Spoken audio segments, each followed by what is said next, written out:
entreprise, à commencer par évidemment la traite négrière, la course au sucre, l'acculturation, la colonisation aussi par la religion et l'établissement de colonies pénales.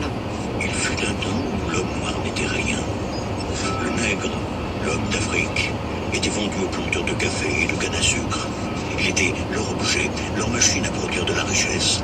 Le code noir régissait alors la vie du servile. Pour la loi, l'esclave n'était qu'un objet. Puis vint le temps de la colère, le temps de dire que le noir était beau. Et le cri d'Aimé Césaire a retenti dans tout l'Empire français. Thématique, la collection a préféré à la chronologie développer 5 grands sujets: l'économie, l'éducation, la religion, la répression et bien sûr l'esclavage. Réalisé à partir d'entretiens d'ultramarins mais également de chercheurs francophones et anglophones, enrichis par des archives, les documentaires signés également par Xavier Marie-Bonneau donnent à savoir et à mieux comprendre la trace de la France outre-mer, une démarche de réconciliation. Dorothée Lachaud. Aujourd'hui, on espère en tout cas qu'avec cette collection, ça va faire un petit peu bouger les lignes. Et en tout cas, on a eu d'excellents retours suite aux diffusions dans les stations Outre-mer Première. Je pense que les gens ont été très sensibles aussi à cette démarche et lever le voile sur une histoire qui n'a jamais été racontée, en tout cas pas racontée de cette façon-là. Les forçats du Pacifique et Pour un morceau de sucre, les 2 derniers épisodes de la collection sont à voir sur la chaîne France O.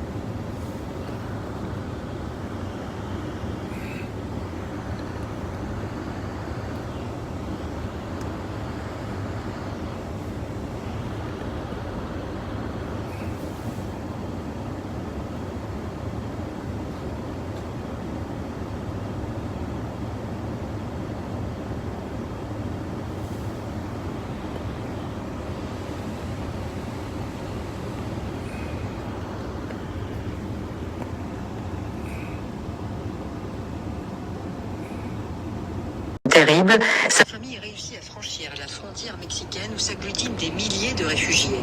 Elle décide de retourner dans sa région pour apprendre à lire et à écrire aux paysans et aux guerriers, aux blessés ou au repos. Lorsque je suis retournée auprès des CPR, les communautés de paix en résistance dans la montagne, je voulais juste être auprès de ces jeunes pour enseigner. C'était déjà ma passion.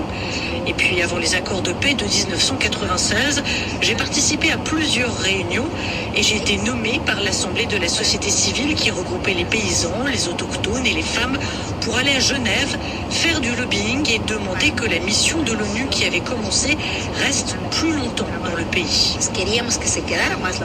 Les accords de paix sont signés en 1996. Ce que regrette Juana Salas Morales, c'est que les causes profondes du conflit, qu'elles soient politiques, économiques, sociales ou ethniques, n'aient jamais été résolues après les accords de paix, ce qui explique aussi la violence qui s'est développée. Et le nouveau président Alejandro Giammattei n'y changera rien, estime Juana Salas Morales. Il n'y a pas de volonté politique pour résoudre les conflits. La guerre a été engendrée par un manque d'ouverture politique, par la pauvreté, mais rien n'a été résolu dans le pays. La pauvreté atteint des sommets. La santé, c'est un chaos. Il y a beaucoup de malnutrition et un manque d'accès aux médicaments. Et puis, il y a des intérêts propres à un système qui ne veut pas changer. Le président Giammattei a promis de revenir sur les accords migratoires signés par son prédécesseur avec Donald Trump. L'immigration se poursuit. Juana Salas Morales a plusieurs membres de sa famille qui ont tenté de s'installer aux États-Unis, dont 2 de ses neveux qui y sont parvenus. Je pense que c'est à cause des conditions de pauvreté et d'extrême pauvreté que les gens partent. L'immigration au Guatemala a pris son essor pendant le conflit armé. Beaucoup de gens ont été déplacés et ont fini par rejoindre les États-Unis. Mais il faut reconnaître que c'est bien grâce à l'économie générée par ces transferts d'argent que le Guatemala a survécu Sans cela, on ne survivrait pas. Si no fuera por eso, no sobrevivimos. Juana Sales Morales ne baisse pas les bras. À la tête de l'organisation qui regroupe 80 associations locales, elle se bat pour le respect des droits des femmes autochtones et dénonce le racisme, les inégalités et l'exclusion qu'elles subissent. La chronique des droits de l'homme de Véronique Guémard à réécouter sur le www.rfi.fr.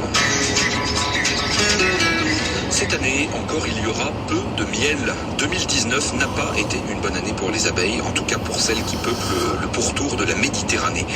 Il a fait trop chaud, trop sec, les hivers ne sont pas assez froids, les cultures ne sont pas assez diversifiées pour permettre aux insectes de trouver de quoi produire du miel. Bref, ce sont tout un ensemble de facteurs qui expliquent pourquoi l'apiculture se porte aussi mal. Sayouba Traoré s'est penché sur la question. Comme chaque samedi, c'est la chronique de l'agriculture sur RFI. Au téléphone, j'ai interrogé Henri Clément, qui est apiculteur professionnel et porte-parole de l'Union nationale de l'apiculture française. Jusque dans les années 90, on avait 5% en moyenne de mortalité par an. Aujourd'hui, on est autour de 30%. Chaque année, en France, meurent plus de 300 000 colonies d'abeilles, 300 000 ruches que les apiculteurs doivent reconstituer. Nous avons également une évolution de l'environnement des ruches qui est moins favorable avec la monoculture, avec des régions où il y a surtout du blé, du maïs, du colza, du tournesol et pas beaucoup de diversité de fleurs intéressantes pour les abeilles. Certaines des cultures que mon invité vient de citer sont dites autogames, c'est-à-dire qu'elles s'autofécondent. Par exemple, une vaste étendue de maïs sur des kilomètres pose des problèmes à une colonie d'abeilles. Exactement, qui permet aux abeilles de récupérer du pollen, mais pas de nectar pour faire du miel. Donc à tout cela, c'est ajouté ces dernières années un problème qui pour moi est peut-être le plus important en apiculture, c'est-à-dire que auparavant on avait des hivers qui étaient de vrais hivers où il faisait froid et où les colonies hivernaient. Moi je suis en Lozère, en montagne à 1000 mètres d'altitude. Là on a quasiment plus de neige, quasiment pas d'hiver. Et puis on a beaucoup de sécheresse.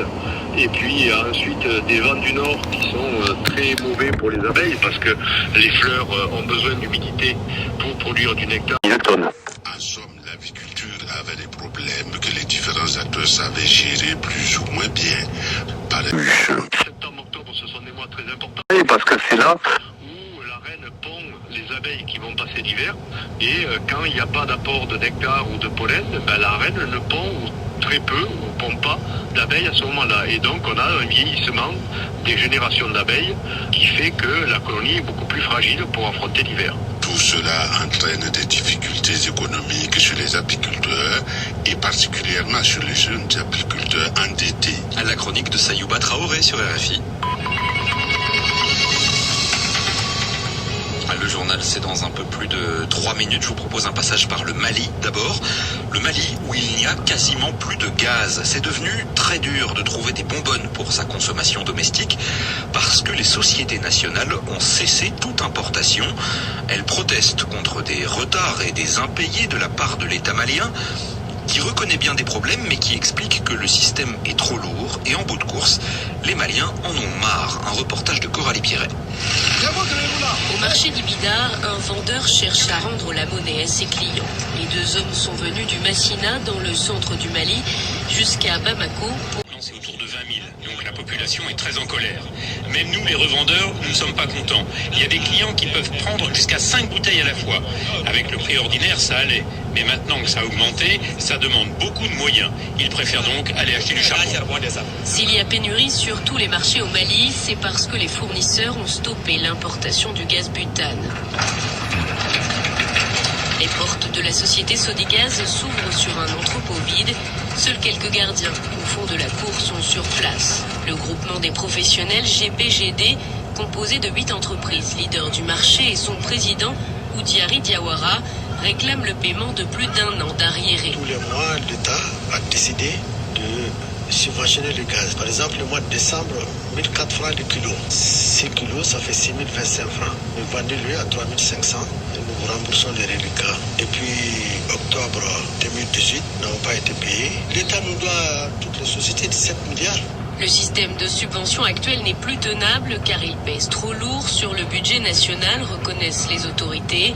Dans les tiroirs depuis au moins 6 ans, Une solution durable de financement, un fonds gaz devait être créé. Il n'est toujours pas opérationnel. Directeur général du ministère du Commerce, Boukadari Doumbia. On a laissé libre l'importation.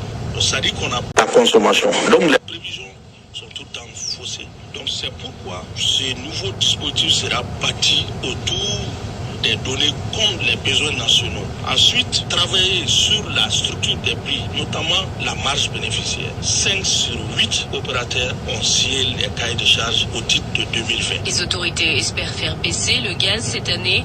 Les prix au Mali sont parmi les plus élevés de la sous-région. Coralie Pierret, Bamako, RFI. Bamako, vous êtes un oiseau de nuit. Si vous nous écoutez, il doit être 4 heures. L'épopée des musiques noires. Le batteur camerounais Félix Sabaleko vient nous conter ses Côté de quelques figures essentielles de notre temps.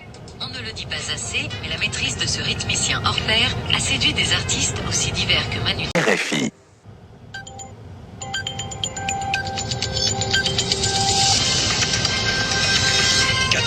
Universel, merci d'avoir... Dans la Libie, c'est Demain, pas invité à participer illustré dans les négociations. hier.